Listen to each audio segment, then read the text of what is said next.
They thought she was just another server at the charity gala. His fiancée called her help. His mother sneered at her dress. But when billionaire tech mogul revealed who she really was, their world shattered. Sometimes karma wears designer heels and owns half the companies in the room. If you love stories where arrogance meets its match, smash that like button and subscribe for more incredible tales of justice, served cold. The Plaza Hotel's grand ballroom was absolutely breathtaking that October evening, dripping with crystal chandeliers and filled with the kind of people whose names you see on hospital wings and university buildings. I'm talking about old money, new money, and the kind of generational wealth that makes regular people feel like they're from another planet entirely. The annual Children's Medical Foundation Gala was the event of the season, where Manhattan's elite gathered to auction off exotic vacations and rare art pieces, all while patting themselves on the back for their charitable hearts. That's where our story begins, in this world of perfectly sculpted faces and designer everything, where your worth is measured by your last name and your net worth. At the center of this glittering web stood two women who believed they owned not just their corner of society, but the right to decide who belonged in it. Victoria Sterling was everything you'd expect from someone born into privilege. 28 years old, blonde hair that cost more to maintain than most people's cars, and a smile that could cut glass when she didn't get her way. She had the kind of confidence that comes from never being told no, never having to work for anything, and certainly never having her judgment questioned. Tonight, she was draped in a custom Valentino gown that probably cost more than a teacher's annual salary, and she wore it like armor, beautiful, expensive armor that she believed made her untouchable.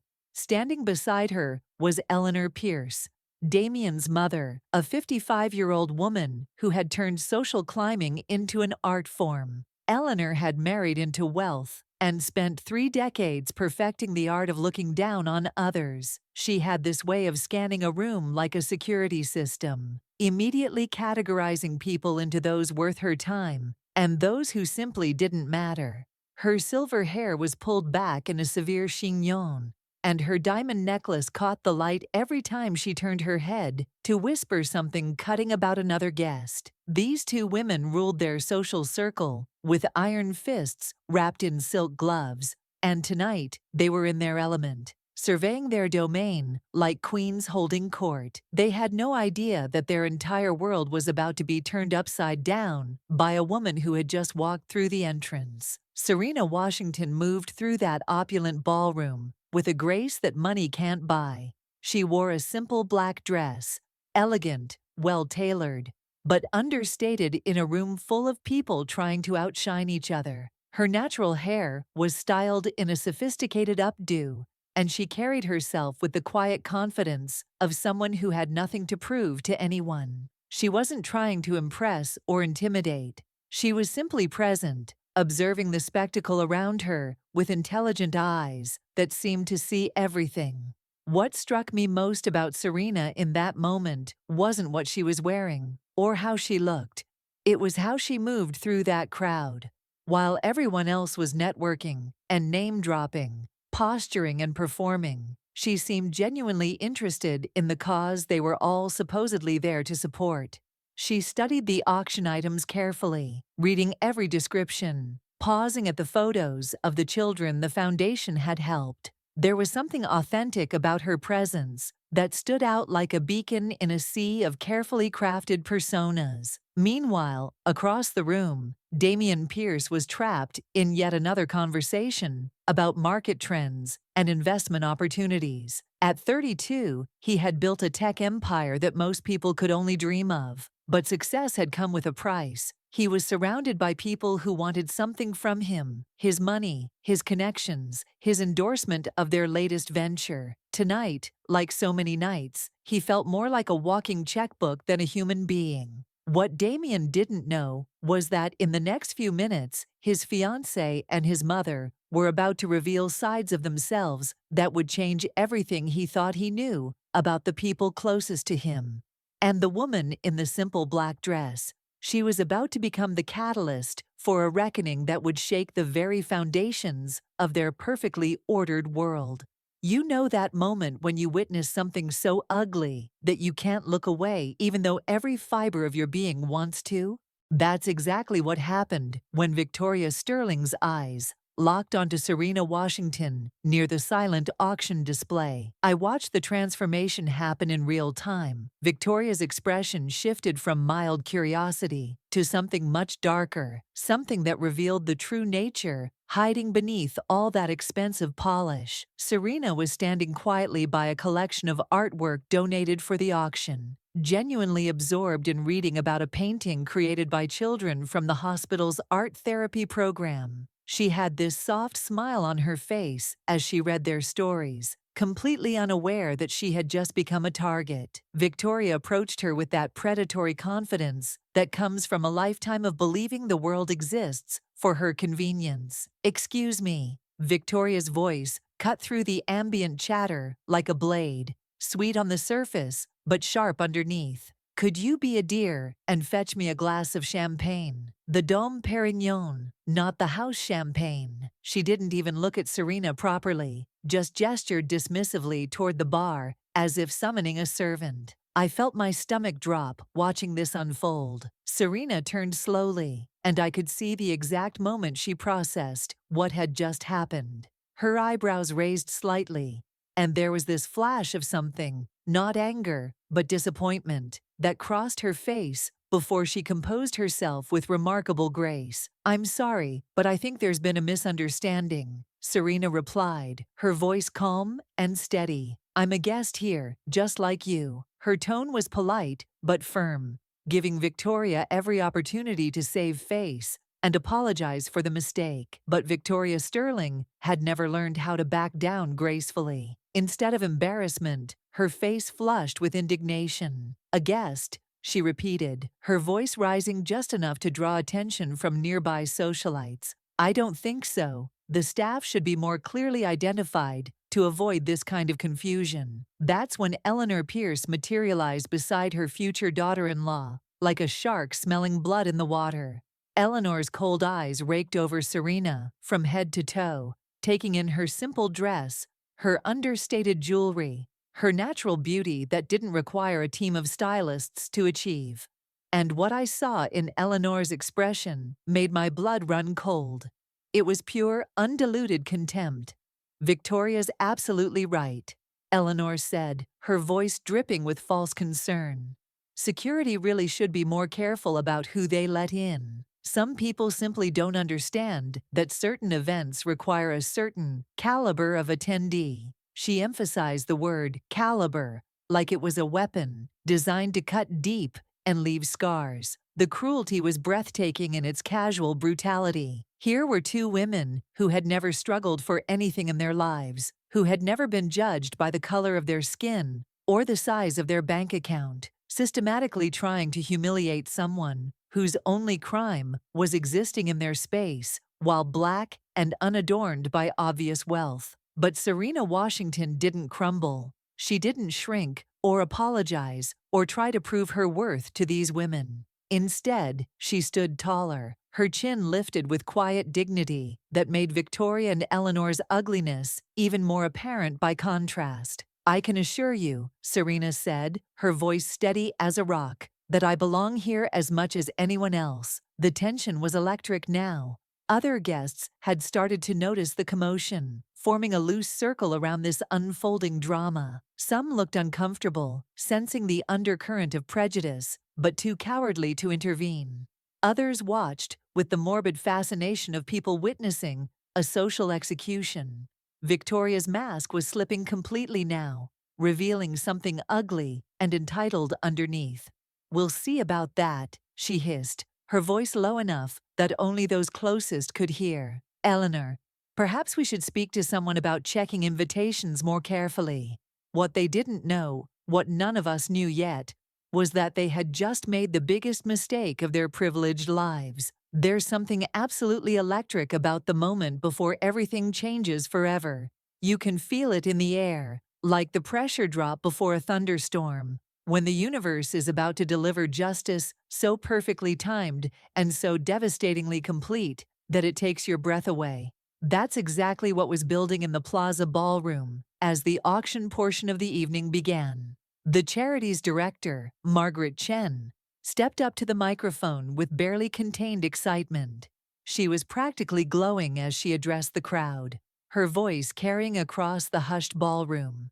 Ladies and gentlemen, before we begin tonight's auction, I have an extraordinary announcement that will make this evening truly unforgettable. I watched Victoria and Eleanor exchange satisfied glances, probably assuming this interruption would give them more time to orchestrate Serena's public humiliation. They had positioned themselves strategically, whispering to other guests, planting seeds of doubt about whether certain people really belonged among their kind. The cruelty was methodical, calculated, and about to backfire in the most spectacular way imaginable. This year, Margaret continued, her voice rising with genuine emotion. We received the largest single donation in our foundation's history, $5 million from someone who wishes to remain anonymous, but who I'm thrilled to tell you is here with us tonight. The room buzzed with curiosity and excitement.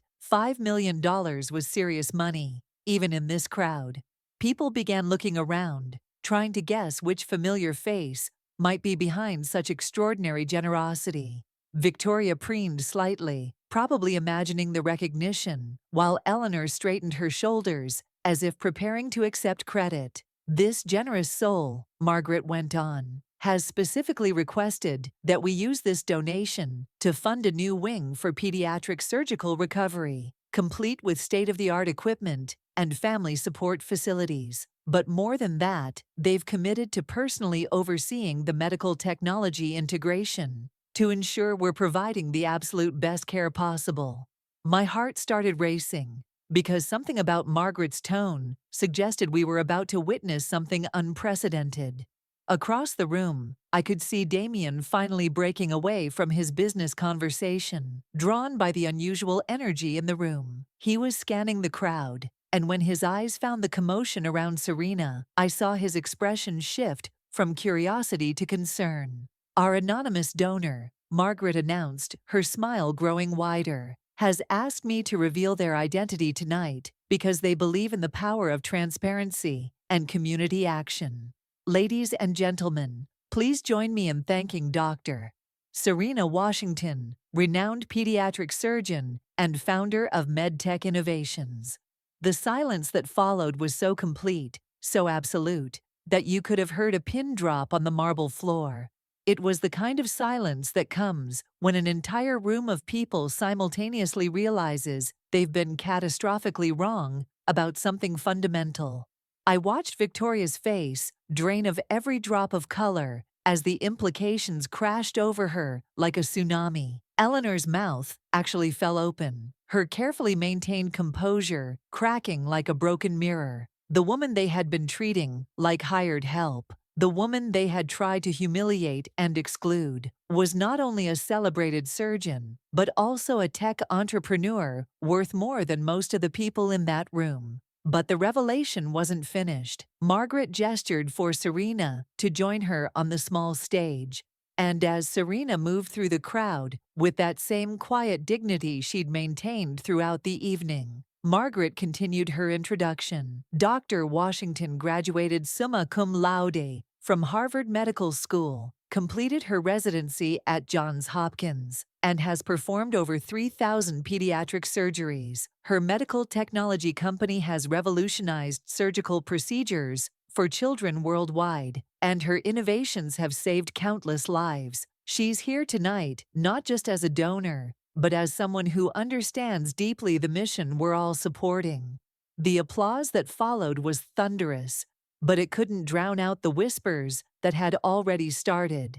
People were remembering Victoria and Eleanor's behavior, putting together the pieces of what they had witnessed, and the social tide was turning with devastating speed. Damien was pushing through the crowd now, his face a mixture of horror and admiration. Horror at what his family had done, and admiration for the remarkable woman they had targeted. What happened next was like watching a perfectly choreographed ballet of social destruction. The whispers started at the edges of the crowd and spread inward like ripples on a pond, each conversation more damning than the last. Did you see how they treated her? Absolutely disgusting behavior. I can't believe Victoria would be so cruel. Eleanor should be ashamed of herself. Victoria stood frozen in the middle of it all, her Valentino gown suddenly feeling like a costume she could no longer hide behind. The woman who had spent her entire life believing that her last name and her trust fund made her untouchable was discovering that social currency could evaporate faster than morning mist. People who had been kissing her ring just hours earlier were now avoiding eye contact, creating a visible bubble of isolation around her.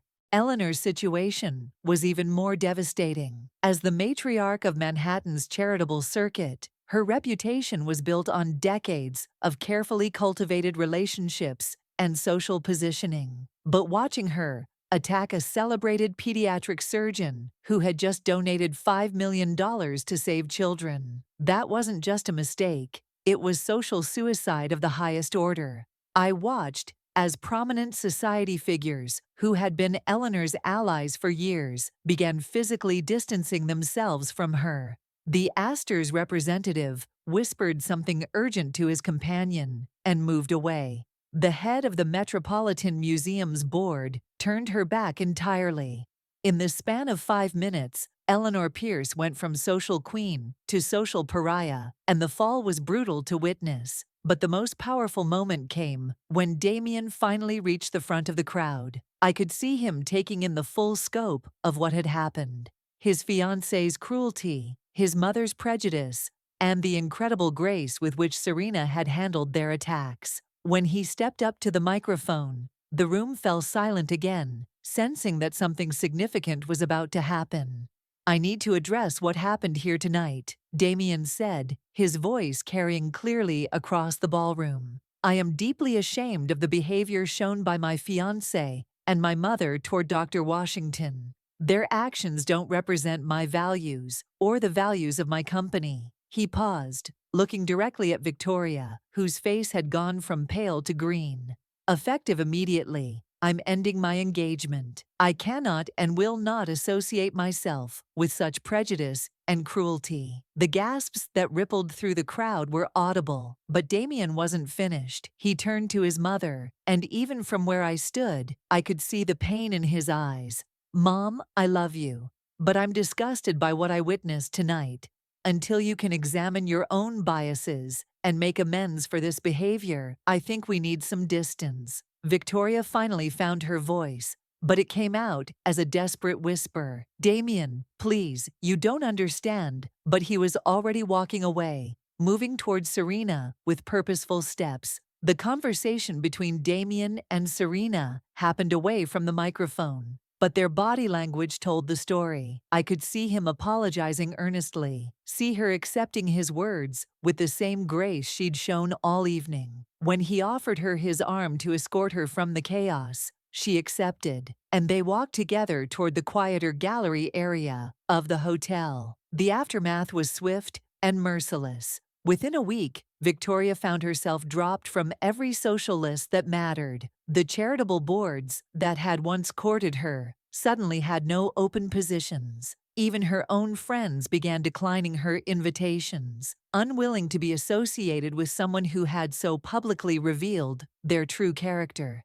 Eleanor's fall was even more complete. The charity organizations she had chaired for decades quietly asked for her resignation. Her invitation to the Met Gala was rescinded. 3 generations of carefully built social standing crumbled in the space of a single evening's poor judgment. But the most beautiful part of this story isn't the destruction of 2 women's reputations. It's what grew from the ashes of that terrible night.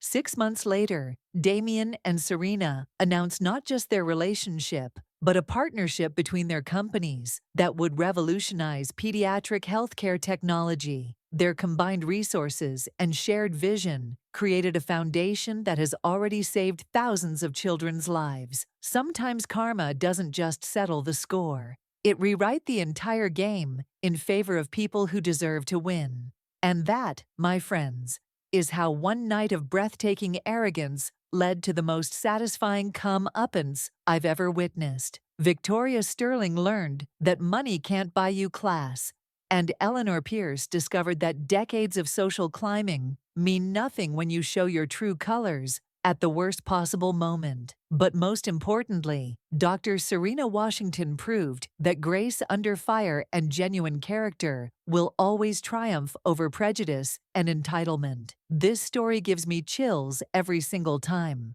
because it reminds us that the universe has a way of balancing the scales when we least expect it. Sometimes the person you think you can push around turns out to be exactly the person who can change your world forever, just not in the way you anticipated. If this incredible tale of justice, served ice cold, gave you the same satisfaction it gave me, smash that like button right now and share this with someone who needs to hear it. Subscribe for more unbelievable stories where good people win and bullies get exactly what they deserve. What would you have done in Serena's position? Would you have handled Victoria and Eleanor's cruelty with the same incredible dignity? Drop your thoughts in the comments below. I read every single one, and I love hearing your perspectives on these amazing stories of karma in action.